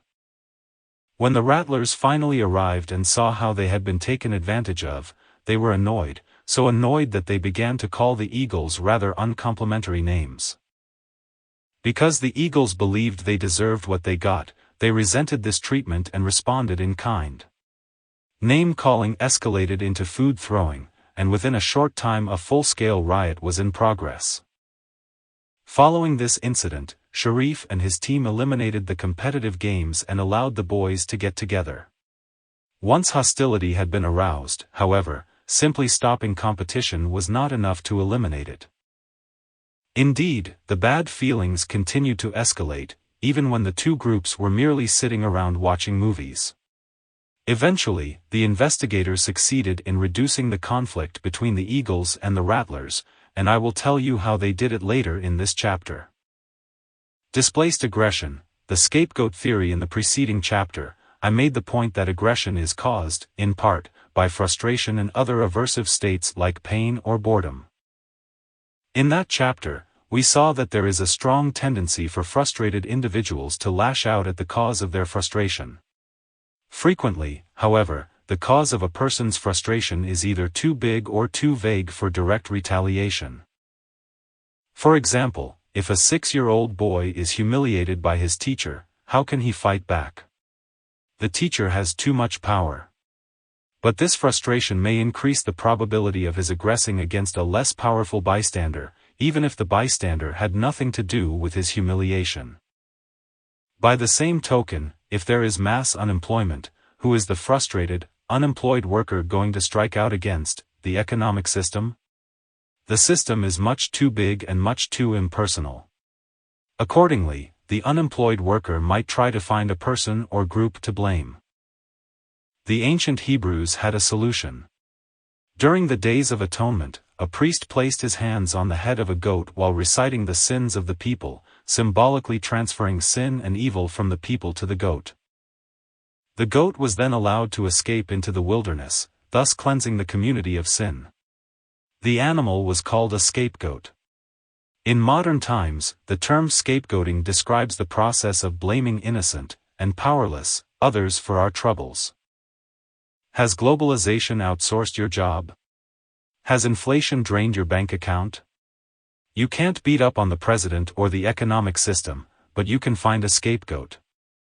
Throughout history, victims were not allowed to escape into the wilderness but subjected to cruel treatment or death. In Nazi Germany, the scapegoats were Jews. In 19th-century California, they were Chinese immigrants. In the rural South, they were African Americans. Scapegoating. The process of blaming a relatively powerless innocent person for something that is not his or her fault. Laboratory experiment 72 suggests that individuals, especially when they are feeling frustrated, will displace aggression onto groups that are disliked, that are visible, and that are relatively powerless.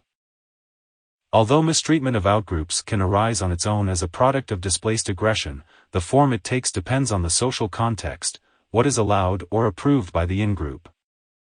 For example, the lynching of African Americans and pogroms against Jews occurred only when the dominant culture or subculture approved of these violent actions and even called for them. 73 norms are crucial. People can hold many prejudices but keep them in check when the social rules emphasize civility and kindness. Conversely, an inflammatory politician or preacher may incite followers to break those rules and encourage the ugly, flagrant expression of any and all prejudices.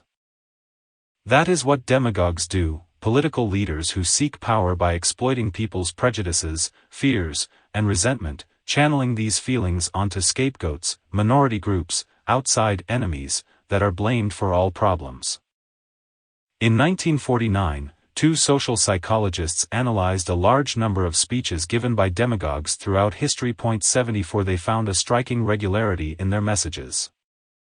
You've been cheated. Your place in the society is insecure through no fault of your own. There is a widespread conspiracy, this system is rigged against us. Good people like us are always dupes. Our enemies are low animals, reptiles, insects, subhuman. We can't trust foreigners, they're taking all our jobs. We can't trust our own government either, it's corrupt. Civil liberties are silly liberties. We are heading for disaster. Doom is just around the corner. Sincere, simple, good people like you need a leader. Behold, I am he. I'll change the whole rotten mess. Everybody is against me, the press, the Jews, the stinking bureaucrats are trying to shut me up. Enemies plot against my life, but God will protect me. I'll lead you. This was written in 1949. You may have heard an echo of these statements in recent elections around the world. Demagogues emerge during conditions of anxiety and uncertainty, appealing especially to those who feel they are falling behind or have lost status in the social order. 75 uneducated white males, for example, have lost opportunities as the economy has become more knowledge-driven, and automation and globalization have reduced the number of available factory jobs. To such individuals, the demagogue's narrative that the system has been rigged against them, that their failure is not their own fault but the fault of foreigners and immigrants who threaten their prosperity and security, is psychologically comforting. The maintenance of self-image and status, a powerful determinant of prejudice, is embedded in our need to justify our behavior and sense of self. We have already seen that if we have done something cruel to a person or a group of people, most of us will try to blame that person or vilify that group to justify our cruelty. If we can convince ourselves that a group is unworthy, subhuman, stupid, or immoral, we feel free to enslave members of that group, deprive them of a decent education, or aggress against them, without questioning our own sense of morality. We can then continue to feel like good Christians or Jews or Muslims because we have not hurt a decent fellow human being but someone subhuman. If we're skillful enough, we can even convince ourselves that the barbaric slaying of old men, women, and children is a religious virtue. That is what Christian crusaders did hundreds of years ago when they butchered European Jews on their way to the Holy Land, where they then butchered thousands of Muslims, all in the name of the Prince of Peace. It is what ISIS does today, butchering Christians, Jews, and fellow Muslims indiscriminately in the name of Allah, the Most Merciful. Again, this form of self-justification serves to intensify subsequent brutality. It preserves the self-image but also leads to increased hostility against the target person or group. Conversely, if our status is low on the socio-economic hierarchy, the presence of a downtrodden minority group allows us to feel superior to somebody. Several studies have shown that a good predictor of prejudice is whether a person's social status is low or declining.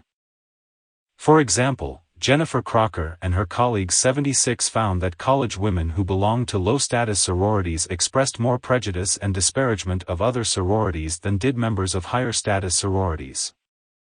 Similarly, when researchers have investigated the prejudice of whites against blacks 77 or of Gentiles against Jews 78, they found that those whose social status is low or declining are more prejudiced than those whose social status is high or rising.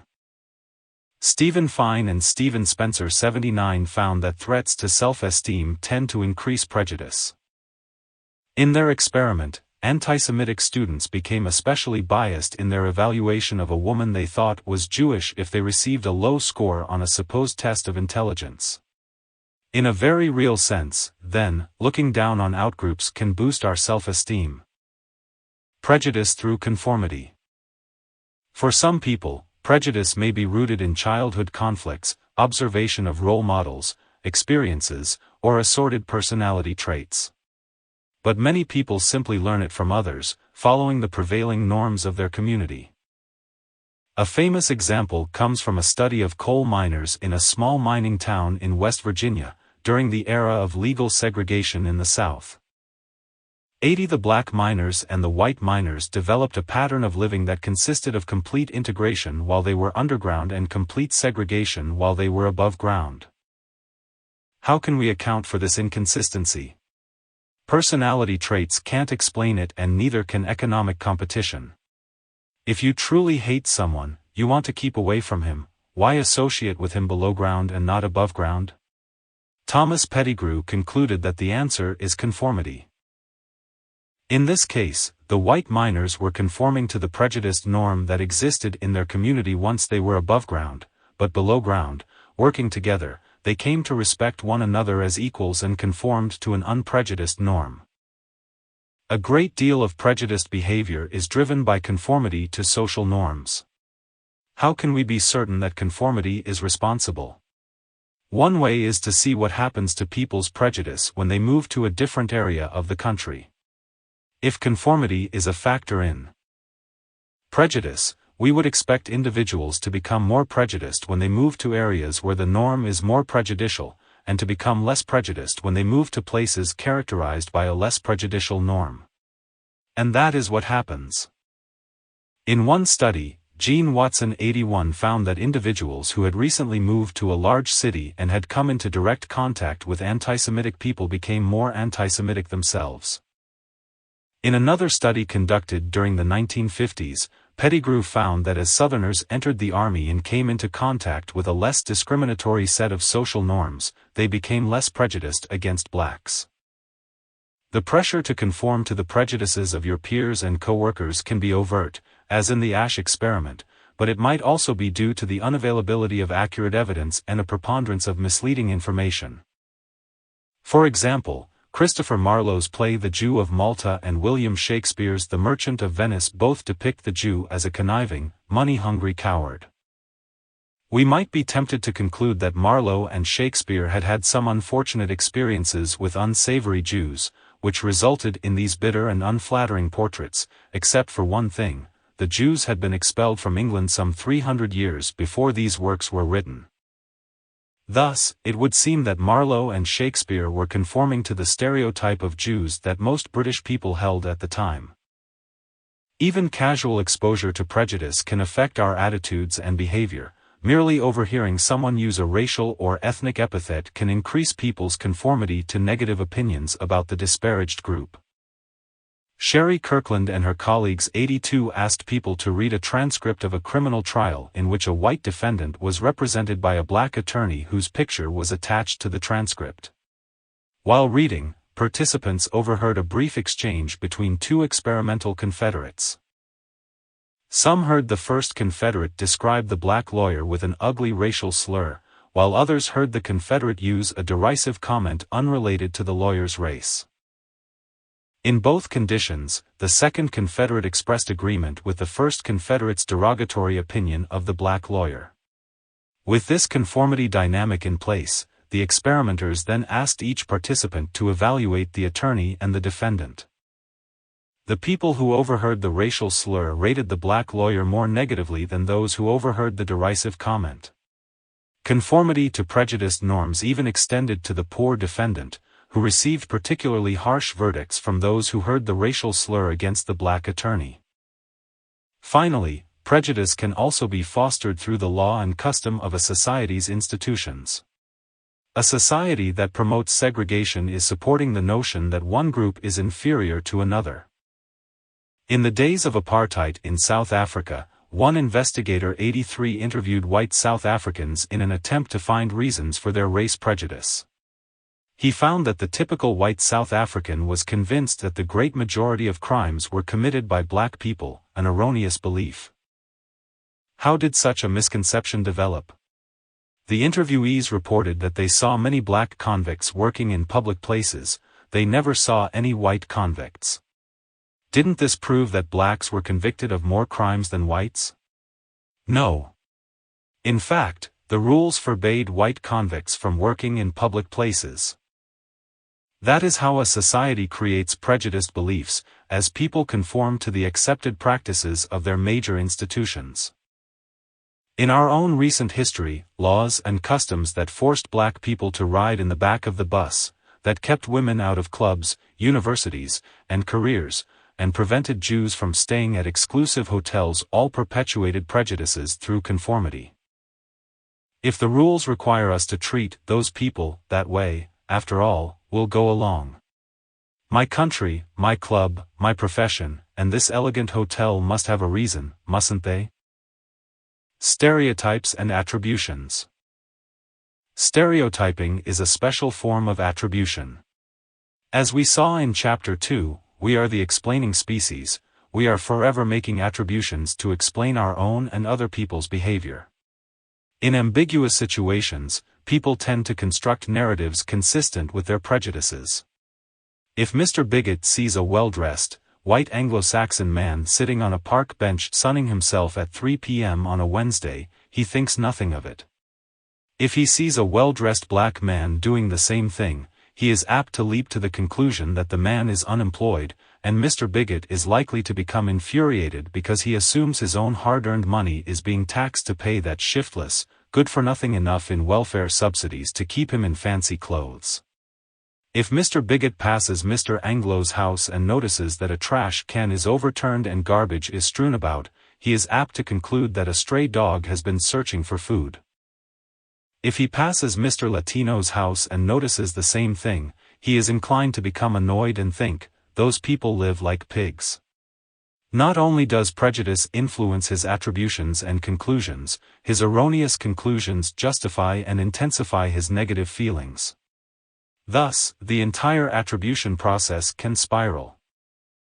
Thus far in this chapter one have been considering prejudices from the standpoint of the person who holds them. What is the effect of being subjected to prejudice, and to attributions that you just don't have what it takes to make it? For example, if people hold a prejudice against women, believing, say, that women are by nature less competent and able than men, how will they interpret evidence of a woman's doing well on a difficult task? Janet Swim and Lawrence Sana analyzed more than 50 experiments and found remarkably consistent gender effects. If a man was successful on a given task, observers tended to attribute his success to natural ability. If a woman was successful on that same task, observers tended to attribute her success to hard work. If a man failed on a given task, observers tended to attribute his failure either to bad luck or lower effort. If a woman failed, observers felt the task was too hard for her ability level, she didn't have what it takes. Now, how do those attributions about reasons for success or failure affect how others come to see themselves? Janice Jacobs and Jacqueline Eccles 84 explored the influence of mothers' gender stereotypic beliefs on the way these women perceived the abilities of their 11 and 12-year-old sons and daughters and what impact their beliefs might have on the children's perceptions of their own abilities. Those mothers who held the strongest stereotypic gender beliefs also believed that their own daughters had relatively low math ability and that their sons had relatively high math ability. Those who did not hold stereotypic beliefs did not see their daughters as being naturally less able in math than their sons. These beliefs, in turn, had an impact on their children. The daughters of women with strong gender stereotypes came to believe that they weren't good at math. The daughters of women who did not hold gender stereotypes showed no such self-defeating belief. Attributional ambiguity interpreting other people's behavior is often fraught with uncertainty. Does that person like me or do they want something? Prejudice complicates this problem, because our social identities create more potential reasons for a given actor's behavior. Let's say you are African American and your professor is white. You may wonder why you received a poor grade on your last paper. Did your teacher dislike your writing, or is she prejudiced against black students? What if you got a terrific grade on your last paper? Did your teacher really think it was terrific, or is she bending over backward to show she's not prejudiced? This extra layer of complexity is called attributional ambiguity. And it creates the difficulty that members of minority groups may have in interpreting the feedback they receive about their work. Attributional ambiguity. A phenomenon whereby members of a stigmatized group have difficulty in interpreting feedback on their work or actions. It's a real problem, especially when the teacher or employer fails to give honest feedback precisely to avoid being seen as racist or otherwise prejudiced. Kent Harbor 85 had white college students read and evaluate poorly written essays supposedly written by other students enrolled in a writing workshop. Half of the evaluators were led to believe that the essay writer was black, the other evaluators thought that the writer was white. You might expect that the supposed black writers would receive unduly harsh feedback, but that is not what happened. Instead, the evaluators went out of their way to say positive things about the content of the black writers' essays. Now, their willingness to appear unprejudiced is a good thing, but their unwillingness to be honest is not such a good thing. How is any student, of any ethnicity or race, supposed to improve and learn without honest feedback? Marlene Turner and Anthony Protkanis showed how attributional ambiguity can arise from unfortunate side effects of affirmative action programs. Affirmative action programs have been generally beneficial, inasmuch as they have created employment opportunities for talented women who had been previously overlooked when applying for high-level jobs. Unfortunately, some of these programs unintentionally stigmatized talented women by creating the illusion that they were selected primarily because of their gender rather than their talent. What effect does this have on the women involved? In a well-controlled experiment, 86 Turner and Protkanis led some women to believe that they had been selected for a job because the company needed to hire more women, while others were given a difficult test and then told they were selected for that job on the basis of their high performance. Those women who were told they were selected because of their gender later denigrated their own abilities, and worse, stopped trying as hard to succeed on a difficult task as did women who believed they had been selected on the basis of merit. Self-fulfilling prophecies are stereotypes about other people not only influence our own behavior toward them, they cause us to act in such a way as to elicit from those others the very characteristics and behaviors we expect. This is the self-fulfilling prophecy I described in Chapter 2. Here's how it works. Imagine that you and I had never met, but my prejudice about your group leads me to suspect you will be hostile, cold, or aloof. When we finally meet, I might keep my distance and do not try to engage you in a lively conversation. Even if you are usually warm and outgoing, my behavior would not afford you the opportunity to show me how nice you really are.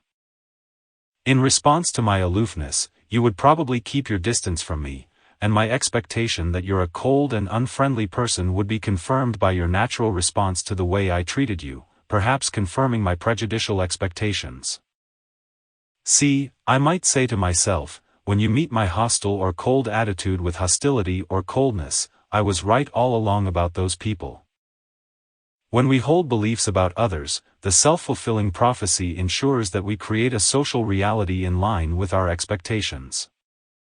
If we believe that women are more emotional than men, for example, we will tend to notice and recall instances that confirm the stereotype and not count the times we see men roaring in anger or emoting jubilantly at a football game, or the times that female CEOs, politicians, and flight attendants keep their emotions to themselves.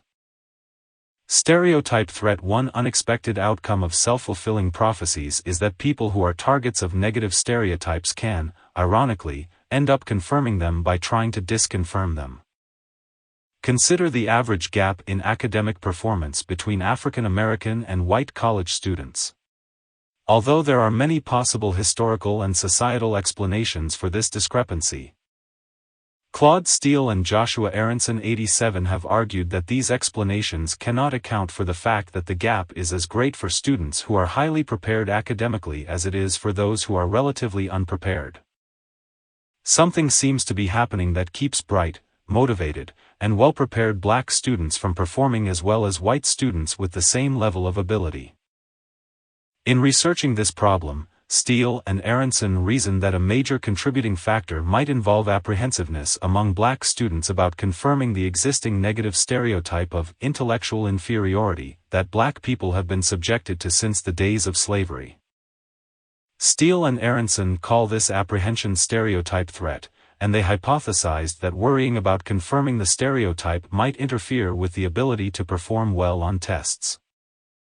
In one experiment 88 they administered a difficult verbal test individually to black and to white college students.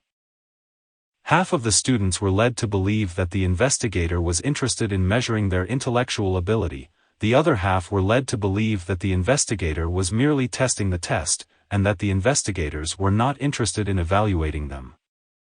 Stereotype threat. The apprehension experienced by members of a minority group that they might confirm an existing cultural stereotype, this apprehension has been shown to interfere with intellectual performance. The results were dramatic. White students performed equally well regardless of whether or not they believed the test was being used to measure their intelligence. Black students, however, were affected by the way the test was described. The evaluative nature of the situation activated stereotypes in their minds and made them anxious, and they performed about half as well as the black students who believed the test was not being used to evaluate them. Such is the power of stereotypes. When people think their behavior may confirm a negative reputation about themselves or their group, the resulting anxiety can interfere with their performance. Stereotype threat afflicts other groups too, such as women working on math problems, Latinos working on tests of verbal ability, and elderly people taking tests of memory, because the stereotypes portray women as inferior to men at math, Latinos as inferior to Anglos in verbal ability, and elderly people as having trouble remembering. 89 Indeed, any group stereotyped as inferior to some other group can experience stereotype threat to a meaningful degree, even if by all objective standards that group excels in the relevant domain. Joshua Aronson and his associates 90 gave white male engineering majors, all of whom had near-perfect scores on their math SATs, a difficult math test and told them that the test would measure their math ability. But half of these gifted engineers were confronted with a stereotype threat. The experimenter informed them that he was trying to understand why Asians appear to have superior math ability. This group performed significantly worse on the test than their peers who were not thinking about Asian math superiority. The situation imposed upon the white engineering majors, an unflattering comparison with a supposedly superior group, is commonplace for blacks and Latinos, who contend daily with such comparisons in any integrated academic setting. That such obviously bright and accomplished engineering students can falter on a test when faced with stereotype threat should make us think twice before casually assuming that the lower performance of blacks and Latinos indicates a lack of ability. There is good news in this research. After all, if merely thinking about a negative stereotype inhibits a person's performance, then some kind of alternative mindset that counters the stereotype should be able to boost performance. Matthew McGlone and Joshua Aronson 91 subtly reminded young men and women who were about to take a difficult test of spatial ability that they were students at a highly selective university. This reminder was enough to completely eliminate the male-female gap they had observed in the control condition, in which the test takers were merely reminded of the fact that they were residents of the Northeast. The "I'm a good student at a prestigious school" mindset effectively countered the "women aren't good at math" stereotype. Likewise, exposing black test takers to images or thoughts of successful African American role models, such as the great intellectual W. E. B. Du Bois and the celebrated astrophysicist Neil deGrasse Tyson, or having a black professional administering the test can ease their performance anxiety. 92 Similarly, reminding minority students that their abilities are improvable rather than fixed or that anxiety on standardized tests is perfectly normal among members of stereotyped groups helps reduce test anxiety, improve test scores, 93 and boost grades. 94 Stereotype threat appears to operate much like other threats to the self-concept in that they can be buffered by focusing on valued aspects of the self. Thus, in one study, when women under stereotype threat first affirmed a value of importance to them, they scored as well as men and as women in the no-threat control condition. 95 Self-affirmation makes people feel more confident and good about themselves. Jeffrey Cohen and his colleagues 96 took these findings into schools and found that minority students improved their grades after being given a few writing assignments in which they explained why certain values were so important to them. Buffering the self-concept, focusing on what makes you feel good and special and worthwhile, can counteract the negative effects of stereotypes on performance and learning. Blaming the victim. It is not always easy for people who have never experienced prejudice to understand fully what it is like to be a target of it. For relatively secure members of the dominant majority, empathy does not come easily. They may sympathize and wish that it weren't so, but frequently a hint of self-righteousness may nevertheless creep into their attitudes, producing a tendency to lay the blame on the victim. This may take the form of the well-deserved reputation. It goes something like this: if the Jews have been victimized throughout their history, they must have been doing something wrong, or, if that woman got raped, she must have been doing something provocative, or, if those people don't want to get into trouble, why don't they just do something about it? Such a suggestion constitutes a demand that the outgroup conform to standards more stringent than those the majority sets for itself. Paradoxically, this tendency to blame victims for their victimization, attributing their predicaments to their own personalities and flaws, is often motivated by a desire to see the world as fair and just. As Melvin Lerner and his colleagues 97 have shown, people tend to attribute personal responsibility for any inequitable outcome that is otherwise difficult to explain. For example, if two people work equally hard on the same task and, by a flip of a coin, one receives a sizable reward and the other receives nothing, most observers will rate the unlucky person as having worked less hard. Similarly, negative attitudes toward the poor and unemployed, including blaming them for their own plight, are more prevalent among individuals who believe most strongly that the world is a just place. 98. The astute reader may have noticed that this is a milder form of our tendency to disparage a person we ourselves have victimized. In chapters 3 and 6, we saw that, when one person hurts another, the aggressor tends to blame the target, turn the victim into a non-person, and hurt that other person again. Now we see that, if one person notices that another is the recipient of hate messages and other expressions of prejudice, he or she somehow feels the victim must have done something to deserve it. Apparently, we find it frightening to think about living in a world where people, through no fault of their own, can be deprived of what they deserve or need, be it equal pay for equal work or the basic necessities of life, or life itself, if 6 million Jews are exterminated for no apparent reason other than their being Jewish. It is comforting to believe they must have done something to warrant such treatment. It gives us a sense that we can control our own destiny. Reducing prejudice through contact and familiarity. In 1954, the U.S. Supreme Court declared that separate but equal schools were, by definition, unequal. In the words of Chief Justice Earl Warren, when black children are separated from white children on the basis of race alone, it generates a feeling of inferiority as to their status in the community that may affect their hearts and minds in a way unlikely ever to be undone. Without our quite realizing it, this decision launched our nation into one of the most exciting large-scale social experiments ever conducted. In the aftermath of this historic decision, many well-meaning people, including politicians and school administrators, were opposed to integrating the schools on humanitarian grounds. They predicted a disaster if blacks and whites were forced to mingle in schools.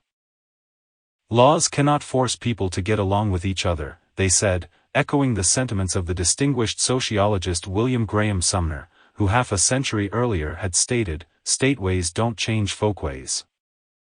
Sumner meant that you cannot legislate morality or tolerance.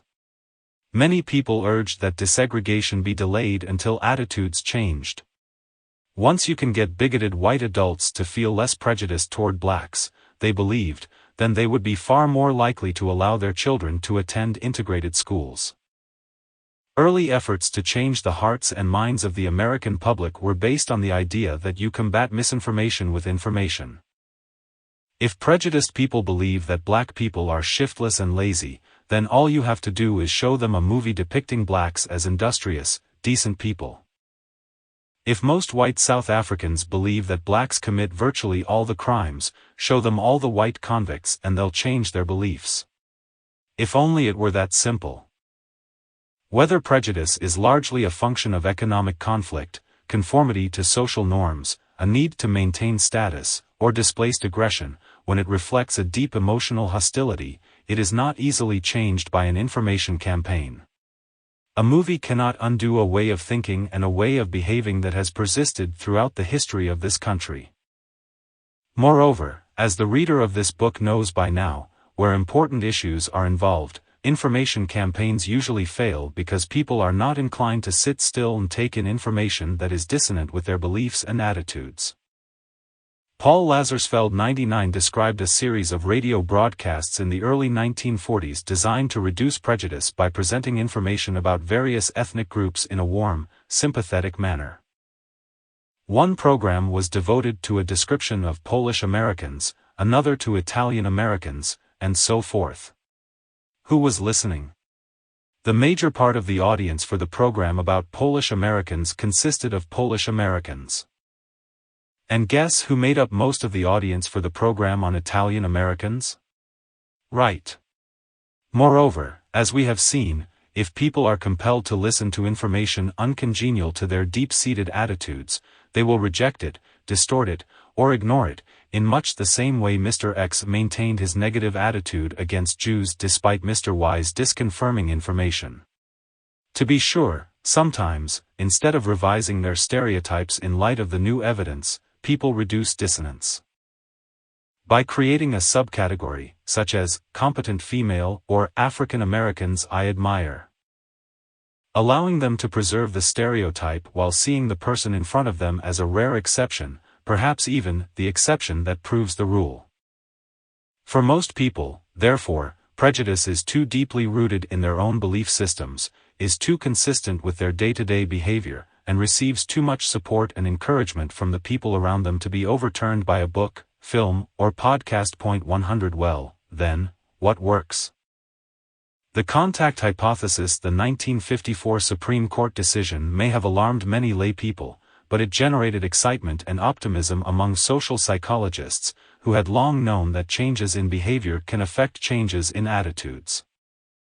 They predicted that once black children and white children could be brought into direct contact, prejudiced children and their parents would encounter real human beings rather than stereotypes, eventually leading to greater mutual understanding and friendship. This view came to be called the contact hypothesis. There was good reason for optimism because not only did it make sense theoretically, but empirical evidence also supported the power of contact between two groups. As early as 1951, Morton Deutsch and Mary Ellen Collins 101 examined the attitudes of white Americans toward African Americans in two public housing projects that differed in their degree of racial integration. In one, black and white families had been randomly assigned to separate buildings in the same project. In the other, black and white families lived in the same building. After several months, white residents in the integrated housing reported a greater positive change in their attitudes toward their black neighbors than residents of the segregated housing did, even though the former had not initially chosen to live in an integrated building. The contact hypothesis has been supported by many studies in the laboratory and in the real world. Young people's attitudes toward the elderly, healthy people's attitudes toward the mentally ill, non-disabled children's attitudes toward the disabled, and straight people's prejudices toward gay men and lesbians. 102 Indeed, today's multi-ethnic college campuses are a living laboratory of the contact hypothesis. White students who have roommates, friends, and relationships across racial and ethnic lines tend to become less prejudiced and find commonalities. 103. Cross-group friendships benefit minorities and reduce their prejudices too.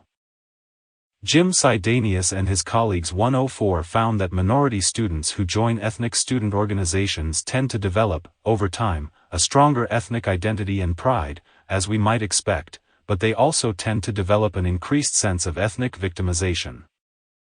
Just like white students who live in white fraternities and sororities, they come to feel that they have less in common with other ethnic groups.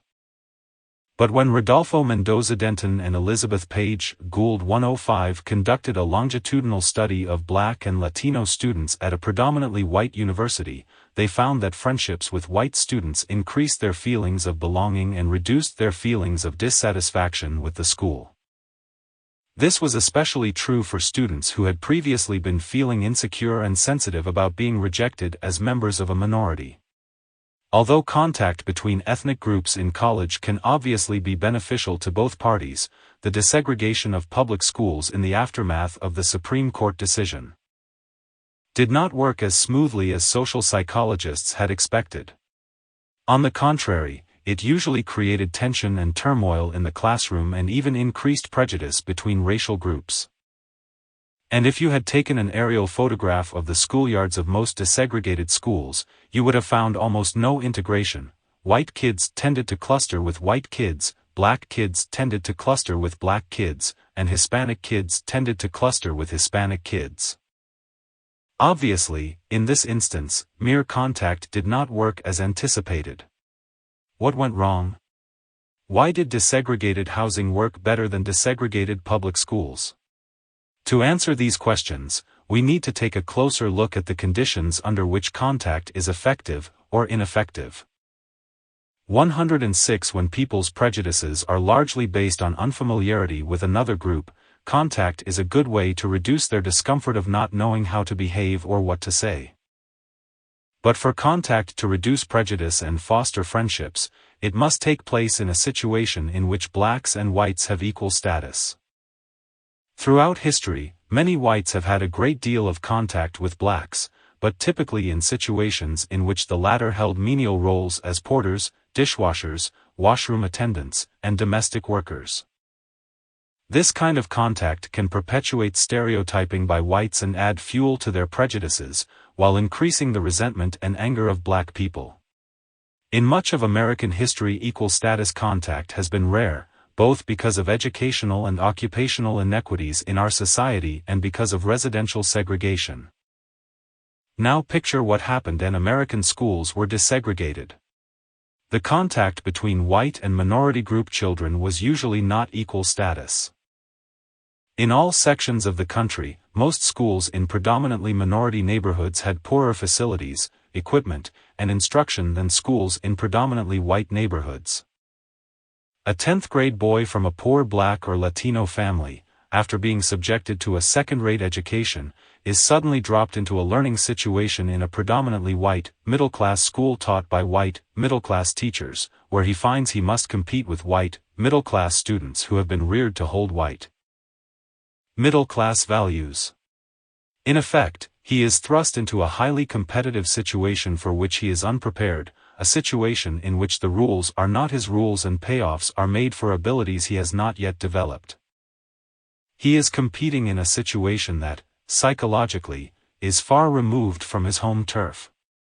These factors tend to diminish his self-esteem, the very factor that influenced the Supreme Court decision in the first place.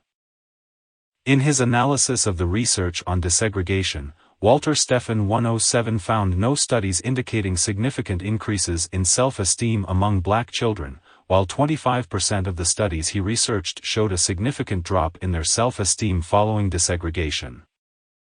In addition, white prejudice was not substantially reduced. Stephan found that it increased in almost as many cases as it decreased. Understandably, minority group students would attempt to raise their self-esteem by sticking together, lashing out at whites, asserting their individuality, and rejecting white values of education. Contact, then, is obviously the first step, but it's not enough. What's the next step? Let's take a closer look. Reducing prejudice through cooperation and interdependence. The issue is not simply getting youngsters of various races and ethnic backgrounds into the same school, it's what happens after they get there that is crucial.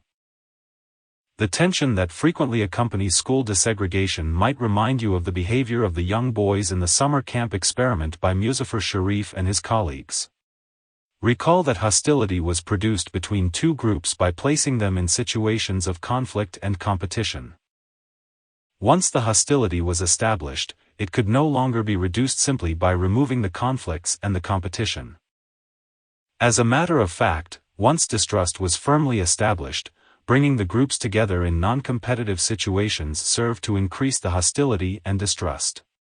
The Eagles and the Rattlers had trouble with one another even when they were simply sitting together watching a movie. How did Sharif eventually succeed in reducing the hostility? By placing the two groups of boys in situations in which they had to cooperate to accomplish their goal. 1081 time, the investigators set up an emergency situation by damaging the water supply system. The only way the system could be repaired was if all the boys cooperated immediately. On another occasion, the camp truck broke down while the boys were on a camping trip. To get the truck going again, they had to pull it up a rather steep hill, a task they could accomplish only by all of them pulling together, regardless of whether they were Eagles or Rattlers. Eventually, the boys' hostility toward their former enemies subsided and they made friends across groups, began to get along better, and began to cooperate spontaneously. The key factor seems to be interdependence in reaching mutual goals, a situation in which individuals need one another to succeed. Several researchers have demonstrated the benefits of interdependence in well-controlled laboratory experiments. Morton Deutsch, 109 for example, showed that problem-solving groups are both friendlier and more attentive when a cooperative atmosphere is introduced than when a competitive atmosphere prevails. Similarly, research by Patricia Keenan and Peter Carnevale 110 has shown that cooperation within groups can also foster cooperation between groups. That is, cooperative relations that are established in one group often carry over when that group is later called upon to interact with a different group. In their study, groups that engaged in a cooperative task were more cooperative in a subsequent negotiation with another group than groups that had initially worked in a competitive fashion. Interdependence.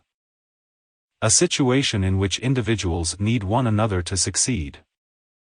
Inventing the jigsaw classroom. Unfortunately, cooperation and interdependence are not characteristic of the process that exists in most American classrooms, even at the elementary level. On the contrary, intense competition reigns in most classrooms in this country. I got a chance to observe this up close when I was asked to intervene during a major crisis in the Austin, Texas, public schools. The year was 1971. Desegregation had just taken place and had precipitated some ugly incidents. Because Austin had been residentially segregated, youngsters of various ethnic and racial groups encountered one another for the first time, bringing their suspicions and stereotypes with them. The contact made matters worse. Taunting frequently escalated into fistfights. The situation was both ugly and dangerous, shattering our illusions that desegregation would automatically reduce prejudice. When the school superintendent asked for help, my graduate students and I entered the system, not to smooth over the unpleasantness but rather to see if there was anything we might do to help desegregation achieve some of the positive goals envisioned for it. The first thing we did was to systematically observe the dynamics taking place in various classrooms. By far, the most common process we observed was typified by this scenario in a 6th grade class. The teacher stands in front of the room, asks a question, and waits for the students to indicate that they know the answer. Most frequently, 6 to 10 youngsters strain in their seats and raise their hands, some waving them vigorously in an attempt to attract the teacher's attention. Several other students sit quietly with their eyes averted, as if trying to make themselves invisible. When the teacher calls on one of the students, there are looks of disappointment, dismay, and unhappiness on the faces of those students who were eagerly raising their hands but were not called on.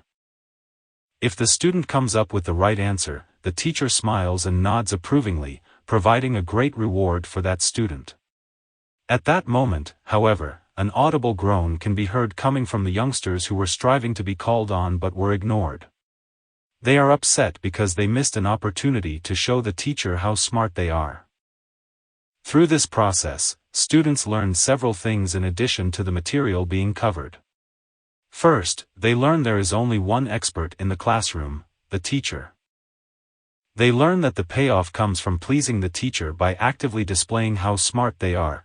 There is no payoff for consulting with their peers. Indeed, many learn that their peers are their enemies, to be defeated. Moreover, most teachers frown on collaboration during class time. They see it as disruptive.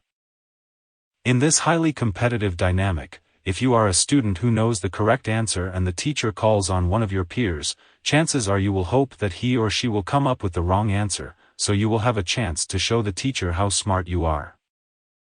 Those who fail when called on, or those who do not even raise their hands to compete, tend to resent those who succeed. The successful students, for their part, often hold the unsuccessful students in contempt.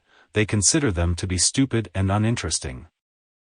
This process discourages friendliness and understanding and tends to create enmity, even among students of the same racial group.